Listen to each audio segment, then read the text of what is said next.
और दूसरा पाकिस्तान से, जिसमें हमारा 36 का आंकड़ा है 24 घंटे, अब वो पाकिस्तानी एक आकर के बिना कागज़ के, दस्तावेज के, नेपाल की तरफ से एंट्री करके वो आकर के एक गरीब एक ऐसे नौजवान के साथ, उसकी शक्ल देख लो तो उससे लोकल लड़की भी प्यार नहीं करेगी। वो वहाँ से आ कैसे गई?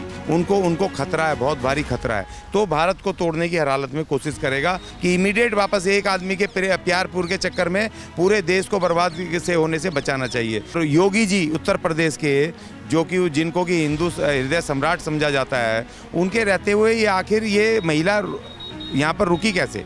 हाँ देखिए, मैं ये हैरान हूँ, एक पबजी जो खेल है, मुझे तो आज तक यही समझ नहीं आया कि उसके साथ वो महिला पट कैसे गई। पाकिस्तान के बॉर्डर से, सरहद से इधर आने वाला हर आदमी अपने आप में संदेह, डाउट पैदा करता है। नमस्कार, सौगंध टीवी देख रहे हैं आप, मैं आपके साथ शिवम चौबे। इस समय सीमा हैदर का मुद्दा इस समय गर्मा गर्मी पर है, क्योंकि गुलाम हैदर, जो सीमा हैदर का पाकिस्तानी पति है, कुछ ही दिनों में भारत प्रवेश करने वाला है। प्रवेश करने का मकसद है अपने बच्चों को वापस ले जाना। क्या लगता है सर, सीमा हैदर जो पाकिस्तानी लड़की प्रेम के चक्कर में, पबजी के चक्कर में भारत आ बैठी है, क्या उसका भारत आना सही है या नहीं? पहला प्रश्न। दूसरा प्रश्न कि अब उसका पति जो है गुलाम हैदर अपने बच्चों की कस्टडी मांग रहा है और ये देना नहीं चाहती, क्या वो भारत आएगा? अगर तो उसको बच्चे मिलने चाहिए, नहीं मिलने चाहिए? इस पर क्या आपकी राय है? देखिए, पहला सवाल तो ये है कि जिस तरीके से सीमा हैदर भारत में प्रवेश किया, वो अपने आप में संदिग्ध है और वो अपने आप में किसी भी देश, राष्ट्र के लिए खतरा है, बहुत बड़ा खतरा है। क्योंकि वो और भी वीडियोस आ रही हैं कि वहाँ पर वो किस तरह से, एक तो ड्रेस में भी आ रही है, फौजी ड्रेस में भी, दूसरी तरह से भी, तो उसका अभी तक पता नहीं चल पाया है कि भारत की एजेंसियों को भी एक्चुअली ये है कौन। और दूसरा पाकिस्तान से, जिसमें हमारा 36 का आंकड़ा है 24 घंटे, हर समय हमारे सबसे ज़्यादा खतरा पाकिस्तान से रहता है भारत को।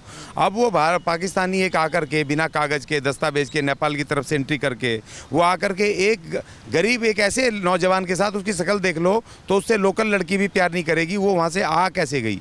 ठीक है ना। दूसरी 4 बच्चे लेकर के साथ में आई है और उस समय ये पूरी तरह संदिग्ध है भारत के, अपने देश की एकता, अखंडता के साथ साथ उसकी राष्ट्र के जो हमारे जो सीक्रेट हैं, उनको खतरा है, बहुत भारी खतरा है। क्योंकि पाकिस्तान जिस तरीके से गुजर रहा है, गरीबी में, मुफलिसी में, जिस तरीके से पूरी दुनिया में आइसोलेट हुआ है, भारत ने उसको पूरी तरीके से एक तरफ कर दिया, दरकिनार कर दिया है। और जिस तरीके से भारत ने कश्मीर का मुद्दे को रिजॉल्व किया है और जिस तरीके से आज़ाद कश्मीर आज जो वहाँ पर वो चल रहा है, वहाँ पर मुद्दा वो फंस गया है वहाँ पर, तो भारत को तोड़ने की हर हालत में कोशिश करेगा। तो ये भारत की सुरक्षा से जुड़ा हुआ सबसे बड़ा काम है।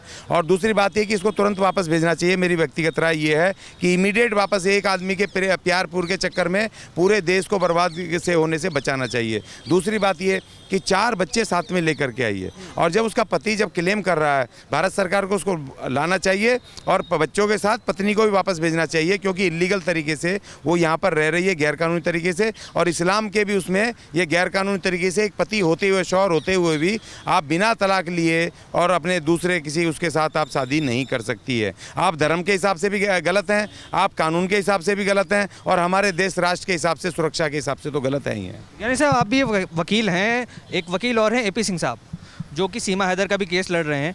उनके खिलाफ मोमिन मलिक, जो कि गुलाम हैदर, जो उसके पाकिस्तानी पति हैं, उनका केस लड़ रहे हैं। अब ये मुकदमा अगर कोर्ट में जाता है और गुलाम हैदर अपने बच्चों की कस्टडी मांगता है, तो एज अ एडवोकेट आप क्या सोचते हैं कि कस्टडी मिलनी चाहिए या नहीं मिलनी चाहिए? और क्या सिर्फ बच्चों को पाकिस्तान वापस जाना चाहिए या सीमा हैदर को भी जाना चाहिए? देखिए, मैं अथॉराइज रिप्रेजेंटेटिव हूँ, मैं वर्कर्स के, लेबर्स के, SC STs के, उनके केसेस में पूरे देश में मैं देखता हूँ। ठीक है ना। दूसरी बात यह है कि कानून की नज़र से देखा जाए तो जब उनका वो पति जब केस करेगा यहाँ पर, अब अपनी बच्चों की कस्टडी मांगेगा, तो उसके साथ साथ इस महिला को भी वापस जाना चाहिए, क्योंकि इसको भी सरकार को तुरंत वापस। मुझे तो समझ नहीं आ रहा है, हमारे मोदी जी जैसे खतरनाक प्राइम मिनिस्टर होते हुए और योगी जी उत्तर प्रदेश के, जो कि जिनको कि हिंदू हृदय सम्राट समझा जाता है, उनके रहते हुए ये आखिर ये महिला यहाँ पर रुकी कैसे और यहाँ पर है कैसे, रह कैसे रही है?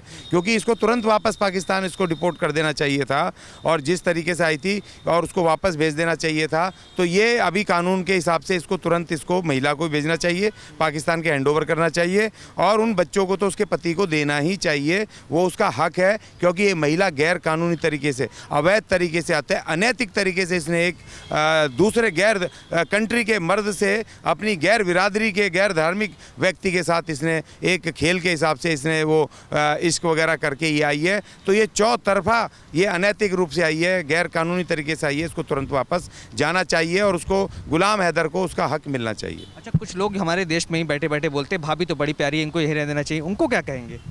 नहीं, देखिए, ये बिल्कुल ये इंसानियत के मतलब एक तरह से गलत है। ये आप किसी को, मैं महिलाओं की बड़ी इज्जत करता हूँ, आपको उसको ऐसे अपमानित नहीं करना चाहिए। एक महिला आई है, किस उससे आई है और किस इंटेंशन से आई है, मगर भाभी वगैरह ये सब उसमें वो नहीं कहना चाहिए। उसको वापस भेज दो भाई। हमें हमारे जो देश में उसके साथ शादी होगी जिस लड़की की, वो हमारी बहन होगी, भाभी होगी, है ना, कोई उसको हम बनाएंगे, बेटी होगी, है ना, वो हम उसको बना लेंगे। लेकिन विदेशी पाकिस्तान से हमारे रिश्ते ठीक नहीं है और पाकिस्तान के साथ हमको रिश्ता रखना चाहते नहीं है, ना किसी पाकिस्तानी के साथ।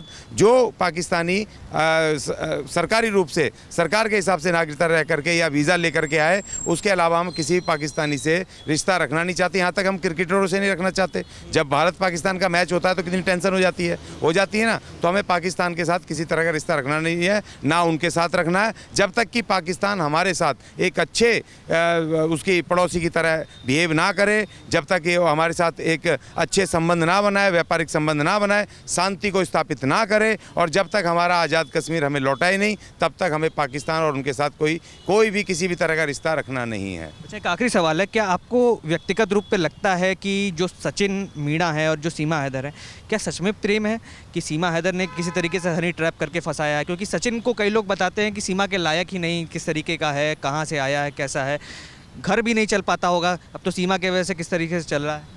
हाँ देखिए, मैं ये हैरान हूँ, एक पबजी जो खेल है, मुझे तो आज तक यही समझ नहीं आया कि उसके साथ वो महिला पट कैसे गई।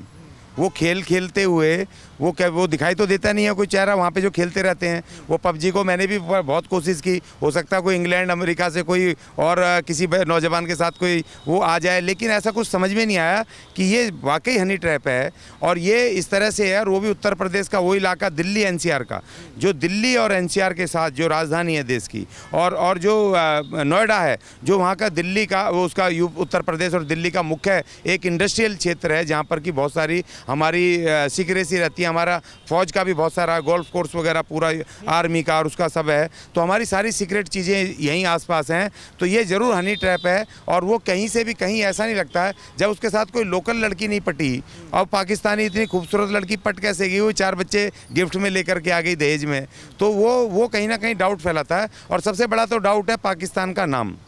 पाकिस्तान के बॉर्डर से, सरहद से इधर आने वाला हर आदमी अपने आप में संदेह, डाउट पैदा करता है।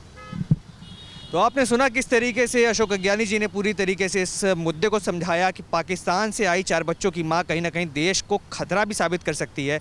कहीं ना कहीं जो हमारे देश में समस्याएं कम नहीं हैं, कहां से हम 4-5 समस्याएं और लाकर अपने देश में बढ़ा रहे हैं। तमाम ऐसी खबरों के लिए हमारे साथ बने रहें, देखते रहें सौगंध टीवी। धन्यवाद। आप देख रहे हैं सौगंध टीवी, सौगंध वतन की।